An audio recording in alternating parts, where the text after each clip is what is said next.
നമ്മുടെ ഈ കൊച്ചിയിൽ എന്തൊക്കെ ബേസിക് ഫെസിലിറ്റീസ് ഫ്രീ ആയിട്ട് കിട്ടണം? ബേസിക് ഫെസിലിറ്റീസ് ഒന്നുമില്ല. സാധാരണ മെട്രോ സിറ്റിയിലേക്ക് ഒരുപാട് ബേസിക് ഫെസിലിറ്റീസ് ഉണ്ട് ആൾക്കാർക്ക്, ഇടത്തരക്കാർക്ക്. ഇവിടെ അതൊന്നുമില്ല. ഒരു 10,000-ഓളം ആൾക്കാർ ഡെയിലി നടക്കുന്നതാണ്. ഫ്രീ ആയിട്ട് ഫ്രീ ആയിട്ട് nothing is free in a city. You can't get anything free. For parking തന്നെ ഇവിടെ ഇപ്പോൾ parking is free.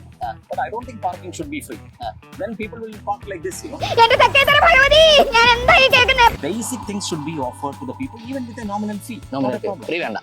ഫ്രീ ആണെങ്കിൽ ആളുകൾ അത് മിസ്യൂസ് ചെയ്യും. ഓക്കെ, അതാണ് പ്രശ്നം. നമ്മൾ പ്രതീക്ഷിക്കുന്നില്ല. പ്രതീക്ഷിക്കുന്നില്ല. അതിന് പറ്റി പ്രതീക്ഷിക്കില്ല എന്ന് പറഞ്ഞാൽ നടക്കില്ല എന്നുള്ളൊരു തോന്നലായി. പ്രതീക്ഷയില്ല. പ്രതീക്ഷയില്ല.